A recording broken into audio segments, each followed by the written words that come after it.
அனைவருக்கும் வணக்கம். வழக்கறிஞர் சீனி நாடார், தலைவர் பாண்டியனார் மக்கள் இயக்கம்.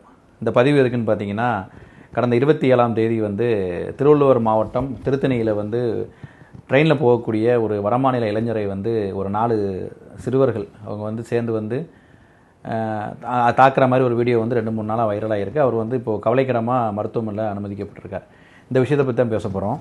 பொதுவாக அந்த பிரச்சனைக்கு இப்போ யார் காரணம் அப்படின்னு சொல்லி பார்த்தோம் அப்படின்னா, கஞ்சா புழக்கத்தில் இருப்பதனால தான் இந்த சிறுவர்கள் இப்படி பண்ணிட்டாங்க, மது போதையில் செஞ்சிட்டாங்க, கஞ்சா போதையில் செஞ்சிட்டாங்கன்னு சொல்லி எல்லோரும் பேசுகிறோம். ஆனால் கஞ்சா போதையில் இருக்கக்கூடிய அந்த 4 நாய்களும் ஒருத்தரை வெட்டிக்கிறலை. அவனுக்கு வேண்டிய அண்ணன் தம்பியவோ சொந்தக்காரனையோ தாய் தகப்பனையோ எவனையும் வெட்டலை.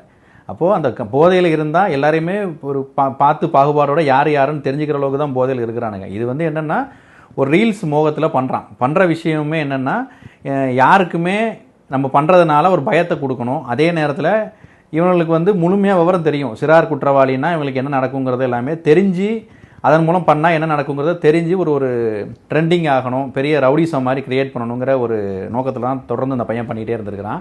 அந்த பையனோட ஐடியா பார்த்தாலுமே கிட்டத்தட்ட இன்றைக்கி நேற்று அவன் போஸ்ட் போடலை, கிட்டத்தட்ட பல மாதங்களாக அந்த போஸ்ட் ரெகுலராக வந்துக்கிட்டே இருக்குது.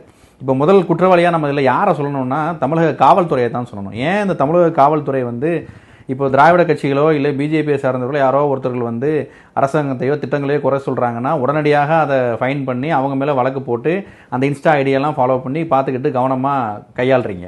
அப்போ அப்படி இருக்கக்கூடியவங்க இந்த போதை ஒழிப்புக்குன்னு தனியாக விங்க் இருக்குது, கஞ்சா ஒழிக்கிறதுக்குன்னு தனியாக விங்க் இருக்குங்க. அப்போ நீங்கள்லாம் இந்த சிறார்கள்லாம் இப்படி ரவுடிசம் போடக்கூடிய அந்த இன்ஸ்டாவெல்லாம் ஏன் கண்காணிக்கலை? இதுக்கு ஏன் நீங்கள் குழு அமைக்கலை? இருக்குது, ஆனால் நீங்கள் யாரும் கண்காணிக்கிறது கிடையாது, எதுவுமே போகிறது கிடையாது. இதோட முதல் ஆரம்பம் அங்கே தான் ஆரம்பிக்கு.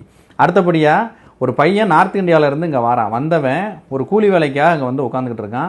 அந்த பையனுக்கு ட்ரெயினில் போகும்போது அவன் கண்ணு முன்னாலே எவ்வளவும் பண்ணுறாங்க, ஓன் பப்ளிக் வேவில் பண்ணிக்கிட்டு இருக்காங்க. மேபி இந்த நாயகை இதே விஷயத்தை இப்போ வடமாநில இளைஞர்கள் பெரும்பான்மை இருக்கக்கூடிய திருப்பூரில் எங்கேயாவது பண்ண முடியுமா? பண்ணியிருந்தால் அந்த 4 நாயையும் செத்து உள்ளே பிதைச்சிருப்பானுங்க. பண்ணியிருந்தால் இப்போ நம்ம என்ன சொல்லியிருப்போம்னா, பிழைக்க வந்தவன் நம்ம ஆளுகளை அடிச்சிட்டான், தமிழர்களை அடிச்சிட்டான்னு சொல்லி இப்போ கண்டென்ட்டையே மாற்றி வேறு மாதிரி பண்ண ஆரம்பிச்சிருப்போம். இப்போ இதே நம்ம தமிழ் குடிகள் நிறையா மாநிலத்தில் போய் வேலை பார்த்துக்கிட்டு இருக்கோம். அங்கே இருக்கக்கூடிய யாராவது ஒரு ஆள் இப்படி அநாகரிகமாக செஞ்சுருந்தாங்கன்னா இதை நம்ம ஏற்றுக்கிடுவோமா? ஏற்றுக்கிட மாட்டோம். அப்போது மனிதநேயத்தோட மனுஷத்தன்மையோடு பார்க்கணும். ஒரு தவறே செய்யாத ஒரு பையன், எந்த பிரச்சனைக்கும் போகாத ஒரு பையனை வாண்டடாக ஒரு 4 பேர் போதை போட்டு கஞ்சாவை போட்டு பண்ணுறாங்க. சரி, இதை பற்றி ஒரு சில விமர்சனங்கள் வருது. இந்த விமர்சனங்களுக்கு எதிர்க்கட்சி சிலர் அறிக்கை கொடுக்காரு அப்படின்னா, மா சுப்பிரமணியன், அதாவது சுகாதாரத்துறை அமைச்சராக இருக்கக்கூடிய மா சுப்பிரமணியன் சொல்கிறாரு, தமிழ்நாட்டில் கஞ்சா சீரோவில் இருக்குது, அடியோடு ஒழிச்சிட்டாங்காரு.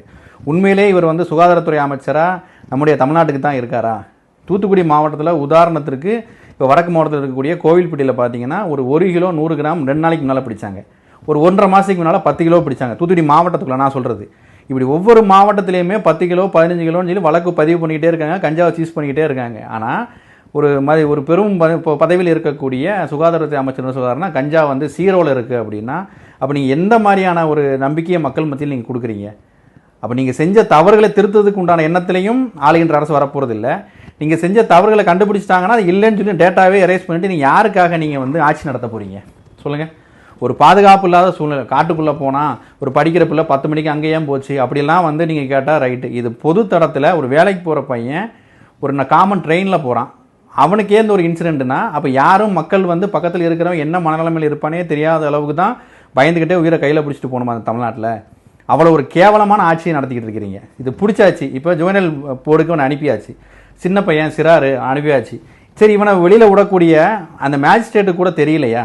சட்டம் ஒரு பக்கம் இருக்கட்டும், இவனுக்கு இப்போ ஏதோ போகிற இடத்துல திடீர்னு ஒரு சண்டை வந்துருச்சு, 2 குரூப் சண்டை போட்டாங்க, தெரியாமல் தாக்கிட்டாங்க, ஒருத்தன் கூட நின்னா அதோட இன்சிடென்ட் வேறு. பர்பசிவாகவே கிட்டத்தட்ட 1/2 மணி நேரம் 3/4 மணி நேரம் ஒரு வீடியோ போட்டு ஒருத்தனை இரிட்டேட் பண்ணி அவன் அந்த ட்ரெயினை விட்டு இறங்கி போகும்போது அவனை வலுக்கட்டாயமாக இழுத்துட்டு போய் வச்சு தான் அவனை தாக்குறாங்க. அப்போ இப்படி ஒரு கொடூர செயலில் ஈடுபட்ட அந்த பையனை நீங்கள் உடனே பிணையில் விட்டீங்க அப்படின்னா இது என்ன ஒரு நம்பிக்கையை கொடுக்கும்? அடுத்து வரக்கூடிய ஜென்ரேஷன் எல்லாருமே அப்போ 18 வயசுக்கு கீழே எவன் தப்பு பண்ணாலும் எவன் கொலை பண்ணாலும் இந்த அரசாங்கம் உடனடியாக விட்டுரும் அப்படிங்கிற ஒரு விஷயத்தை நீங்கள் முன்னுதாரணமாக கொண்டு போகிறீங்க. இது வருங்கால சந்ததிகளை அடியோடு பாதிக்கும்.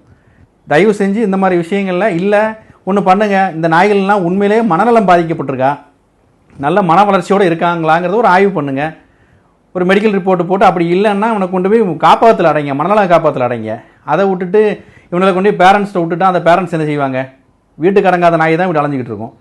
இப்படி எல்லா விஷயத்தையுமே கவர்மெண்ட் சைடில் எந்த முன்னெச்சரிக்கை நடவடிக்கையும் எடுக்கலை. அப்படி எடுக்காத இருக்கிறனால தான் இந்த பிரச்சனை. ஒரு ரயில்வே போலீஸு அந்த இடத்துல ட்ரெயினில் பயணிக்கிறீங்க, அந்த தென்னக ரயில்வேலேருந்து ஓடக்கூடிய ட்ரெயினில் ஒரு ட்ரெயினுக்கு இத்தனை போலீஸ் இருக்கணுங்கிறது லா இருக்குது. ரயில்வே போலீஸ் ரெக்ரூட்மெண்ட் போர்டு மூலம் வச்சுருக்கீங்க.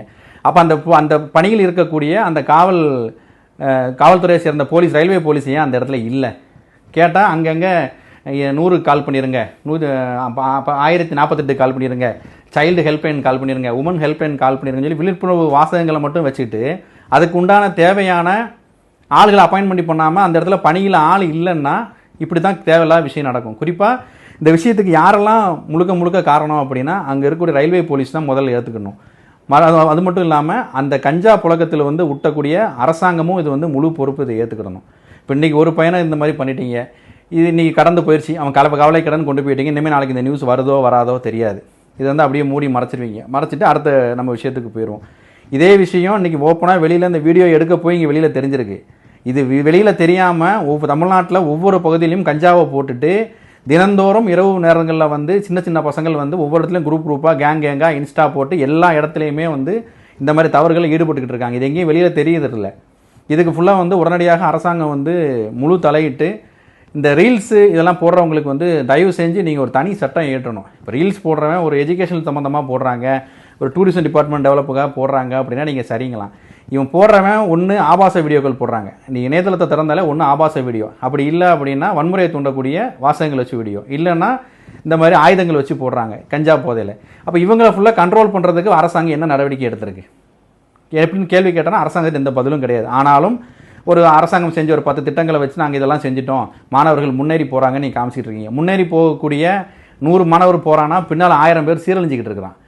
நீ அரசாங்கம் கவனத்தில் கொள்ள வேண்டியது அனைத்து மக்களுக்கான ஒரு அரசாங்கமாக நீங்கள் நடக்கணும். இதெல்லாம் வந்து உடனே பண்ணுங்கள். அரசாங்கம் நினச்சா முடியாத ஒரு விஷயம் கிடையாது.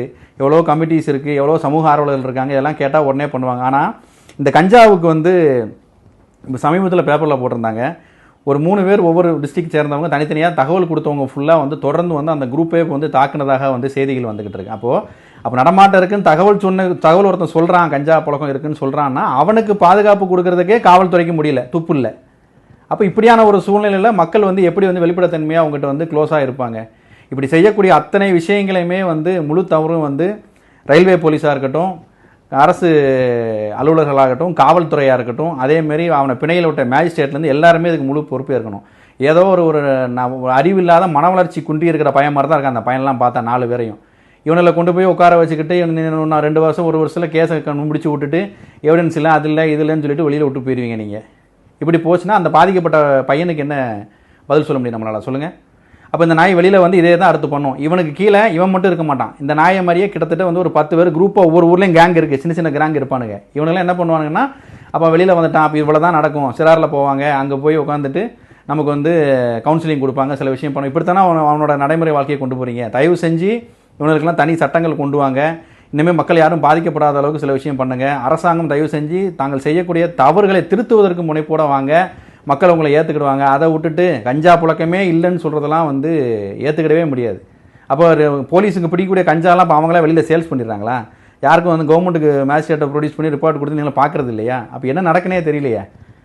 அந்த ஒரு பொறுப்பற்ற முறையில் தான் மா சுப்பிரமணியன் அவர்கள் வந்து பேசியிருக்காரு. தயவு செஞ்சு புலம்பெயர்ந்து வேலை பார்க்கக்கூடிய தொழிலாளர்களும் உழைப்பாளர்களும் நம் தமிழ் குடிமக்கள் வந்து எல்லா இடத்துலையுமே நம்ம இருக்கிறோம். இப்படி ஒரு விஷயம் போகும்போது நாளைக்கு மகாராஷ்டிராவிலையோ கன்னடாவிலையோ கேரளாவிலையோ ஏதோ ஒரு இடத்துல நம்ம மக்களுக்கு பாதிப்பு வந்துச்சுன்னா அப்போ நம்ம வேடிக்கை மட்டும்தான் பார்க்க முடியும். தயவு செஞ்சு புலம்பெயர்ந்து தொழிலுக்காக வந்து இருக்கக்கூடிய மக்களுக்கு பாதுகாப்பு கொடுக்க வேண்டியது நம்ம அரசோட கடமை. தயவு செஞ்சு அதில் முழுமையாக செயல்படணும்னு கேட்டுக்கிறோம். நன்றி, வணக்கம்.